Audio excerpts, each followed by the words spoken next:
السلام علیکم ورحمۃ اللہ وبرکاتہ۔ الحمد للہ رب العالمین، اشہد ان لا الہ الا اللہ وحدہ لا شریک لہ، واشہد ان سیدنا ومولانا محمدا عبدہ ورسولہ، صلی اللہ تبارک و تعالی علیہ وعلی آلہ واصحابہ وذریاتہ اجمعین۔ اما بعد فاعوذ باللہ من الشیطان الرجیم، بسم اللہ الرحمن الرحیم۔ الذی خلق سبع سماوات طباقا، ما ترى في خلق الرحمن من تفاوت، فارجع البصر هل ترى من فطور، ثم ارجع البصر كرتين ينقلب إليك البصر خاسئا وهو حسير، صدق اللہ مولانا العلی العظیم۔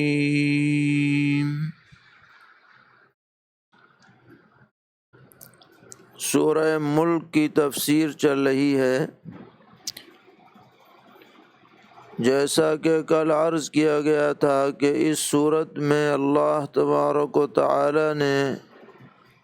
اپنی قدرت کے مظاہر بہت شاندار انداز میں پیش فرمائے ہیں،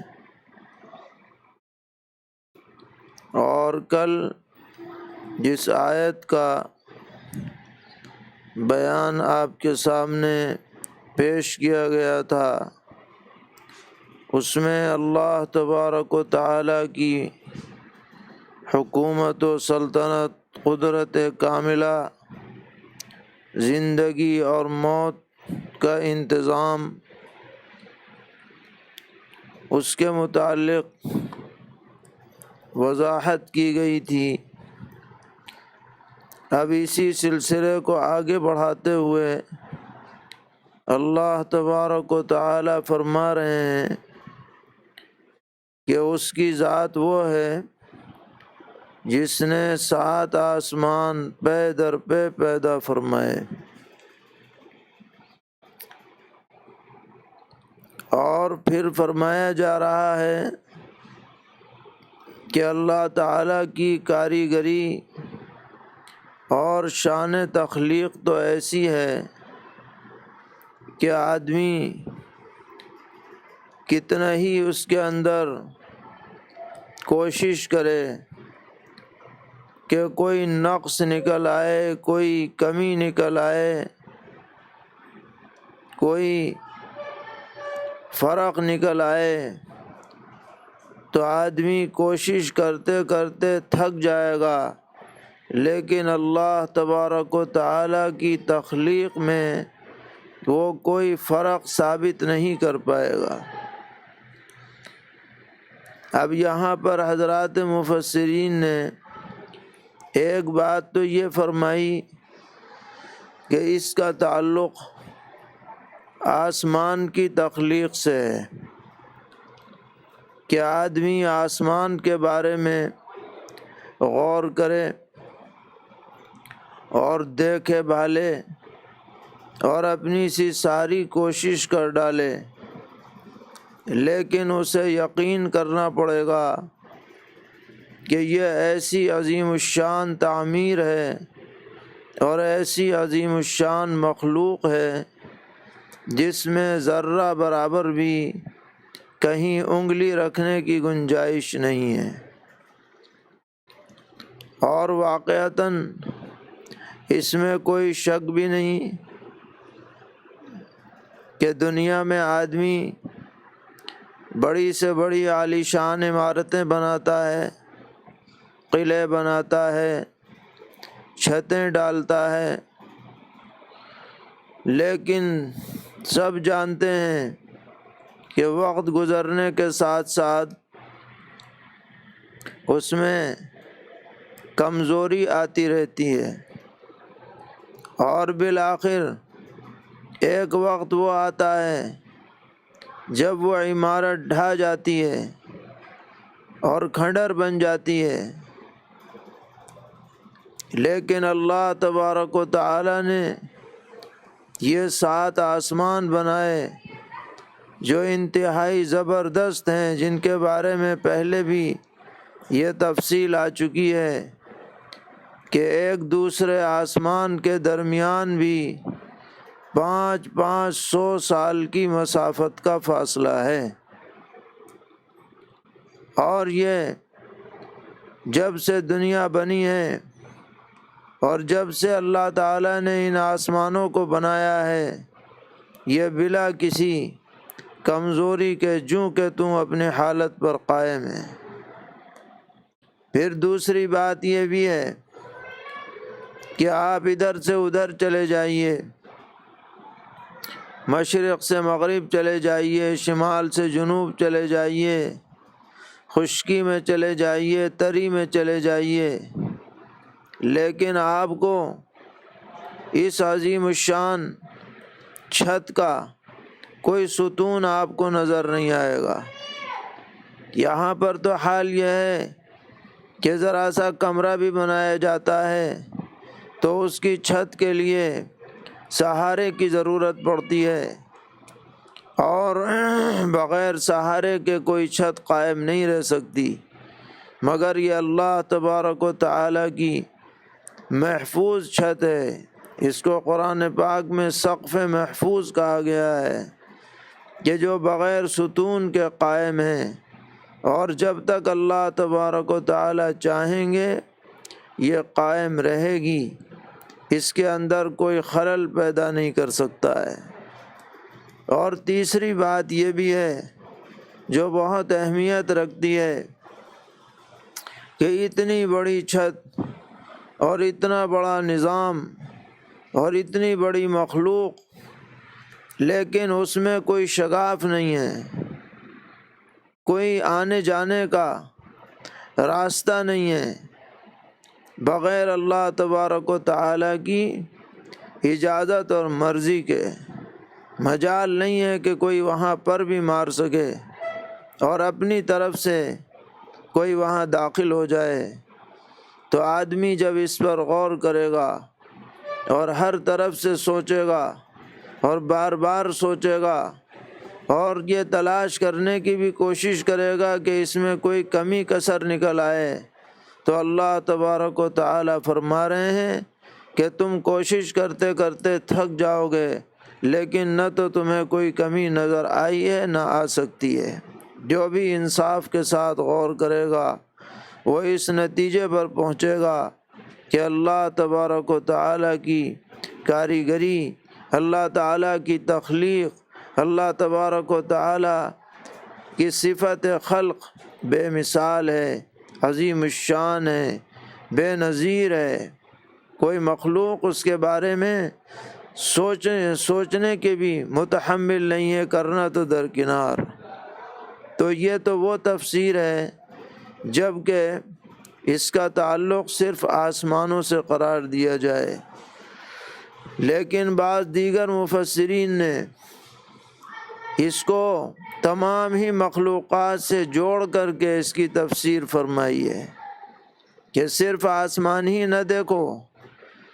بلکہ زمین کو دیکھو، زمین میں پیدا ہونے والے جانداروں کو دیکھو، بے جانوں کو دیکھو، جمادات کو دیکھو، اور نباتات کو دیکھو، پھل فروٹ کو دیکھو، اور یہاں پر جو اللہ نے نظام قائم کیا ہے تمام مخلوقات کا، چاہے وہ کسی بھی قبیل کی مخلوقات ہوں، ان کے بارے میں غور کرو، بار بار غور کرو، گہرائی سے غور کرو، ظاہر بھی دیکھو اور اندر بھی دیکھنے کی کوشش کرو، تو تمہیں یہ پتہ چلے گا اور تمہارا ضمیر یہ گواہی دے گا کہ جو نظام اللہ تبارک و تعالی نے قائم کیا ہے وہ انتہائی مضبوط ہے۔ کوئی اس نظام میں خلل پیدا نہیں کر سکتا، کسی کے اندر یہ جسارت نہیں ہے، جرأت نہیں ہے، ہمت نہیں ہے، طاقت نہیں ہے، قدرت نہیں ہے کہ اللہ تبارک و تعالی کے نظام میں اپنی طرف سے کوئی دخل دے دے۔ بار بار دنیا اس کا مشاہدہ کرتی آئی ہے اور یقین کرنے والے یقین کرتے آئے ہیں کہ جو ہوا ہے اور جو ہو رہا ہے اور جو ہوگا وہ صرف اللہ تبارک و تعالیٰ کی مرضی سے ہے، اس میں کسی بھی مخلوق کا کوئی دخل نہیں ہے۔ اس کے بعد آگے فرمایا کہ ہم نے آسمانوں کی زینت کے لیے ستارے ہم نے بنائے ہیں، چنانچہ جب آپ رات کی اندھیری میں آسمان کی طرف نظر ڈالیں اور بادل وغیرہ نہ ہو تو وہ جھلملاتے ہوئے ستارے بہت ہی حسین اور خوبصورت معلوم ہوتے ہیں، جن کے دیکھنے سے طبیعت کو فرحت ملتی ہے، بشاشت آدمی کو حاصل ہوتی ہے۔ کبھی کھلے صحن میں آدمی لیٹ اور بیٹھ کر کے اس منظر کو دیکھے تو بس دیکھتا ہی رہ جائے، کیسی جھلملاہٹ اور کیسا حسن اور کیسی خوبصورتی ان ستاروں کے ذریعے سے اللہ تبارک و تعالی نے آسمانوں کو عطا کی ہے۔ اور پھر فرمایا کہ ہم نے ان ستاروں کو ایک اور کام کے لیے بھی متعین کر رکھا ہے، اور وہ کام یہ ہے کہ اگر کوئی شیطان آسمان کے قریب جانے کی کوشش کرتا ہے تو ان ستاروں کے ذریعے سے ان کے اوپر ایسی آگ پھینکی جاتی ہے جس سے وہ جل کر کے بھسم ہو جاتے ہیں، جس کو شہاب ثاقب کہا جاتا ہے۔ تو یہ کام بھی اللہ تبارک و تعالی نے ستاروں کے ذریعے سے اور ستاروں کے حوالے سے یہاں پر بیان فرمایا کہ ہم نے ستاروں کو آسمانوں کی زینت بھی بنایا ہے اور شیاطین کو وہاں سے دور کرنے کا بھی ہم نے انتظام ان کے ذریعے سے کیا ہے۔ اس کے متعلق تفسیر کرتے ہوئے ایک بڑے مفسر ہیں حضرت امام قتادہ رحمہ اللہ تعالی، ان کا قول علامہ ابن کثیر رحمۃ اللہ علیہ نے نقل فرمایا ہے۔ وہ فرماتے ہیں کہ اللہ تبارک و تعالی نے ان ستاروں کو 3 مقاصد کے لیے متعین فرما دیا ہے، جن میں سے ایک مقصد تو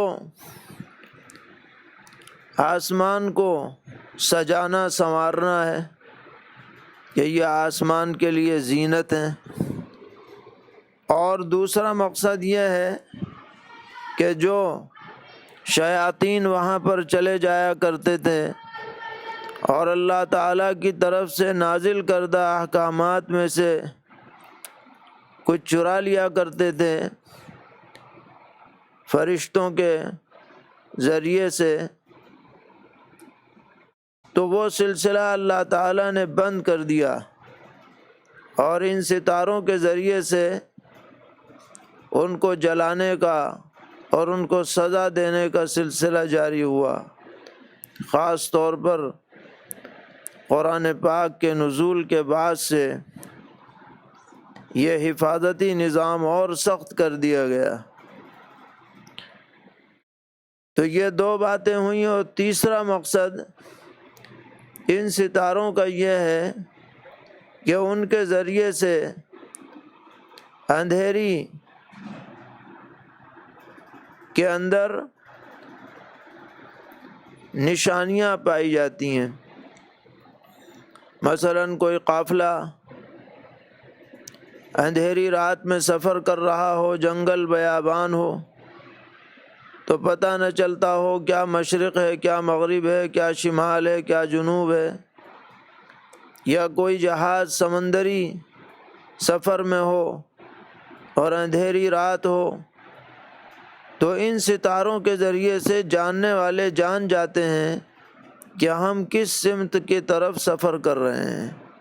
تو ان کو اللہ تبارک و تعالی نے علامت بنایا ہے، جو اس کی جانکاری رکھتے ہیں کہ کون سا ستارہ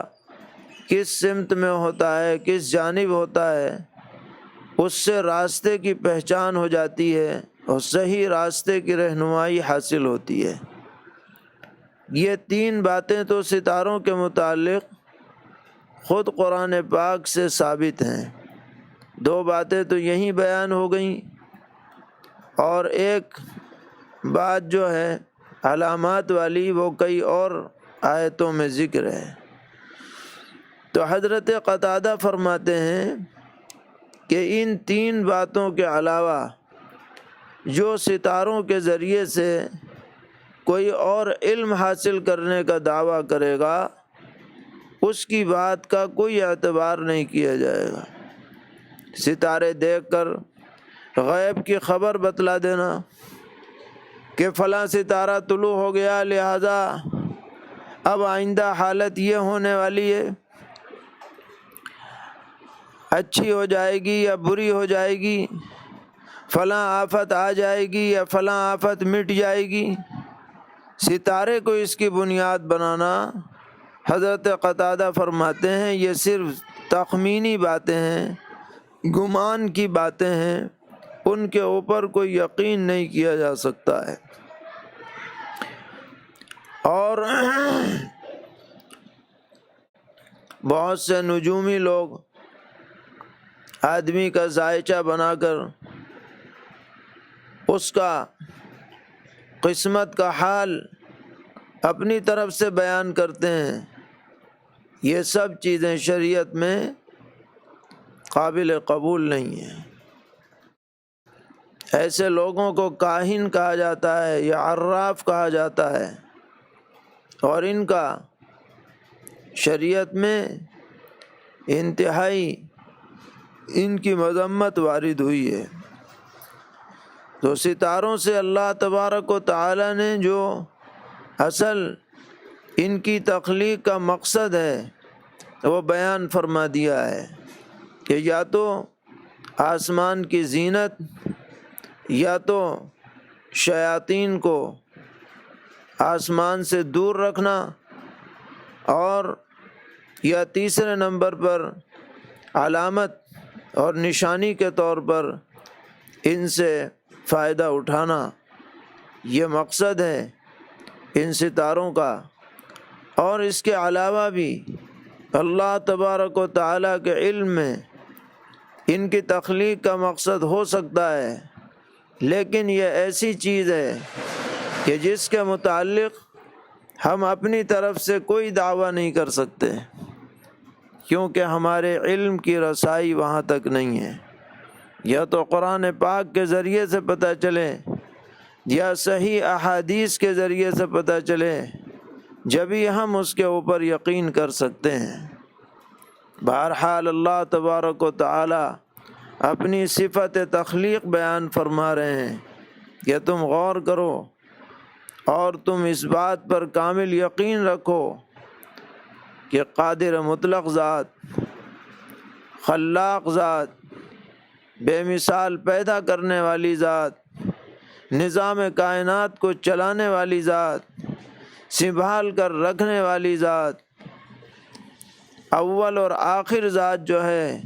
وہ صرف اور صرف اللہ تبارک و تعالی کی ہے۔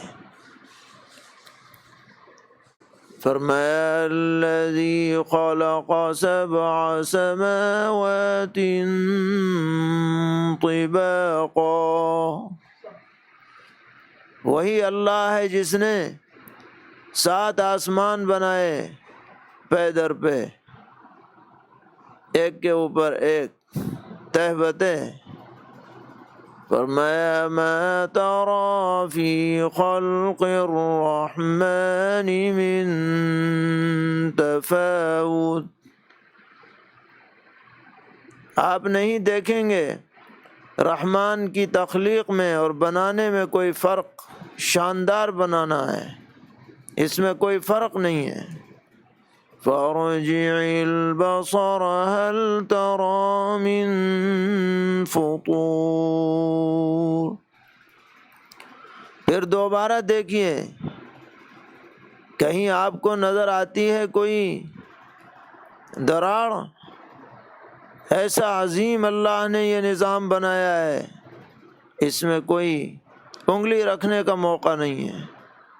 ثم ارجع البصر كرتين ينقلب إليك البصر خاسئا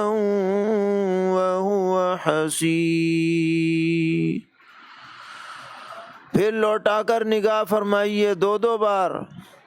تو لوٹ آئے گی آپ کے پاس آپ کی نگاہ